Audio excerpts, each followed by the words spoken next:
Ես կողմ եմ,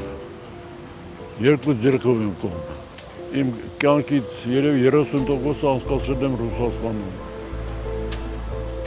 Դրա հետ մեկտեղ հիմա ես ոչ թե ռուս ազգի դեմ եմ, այլ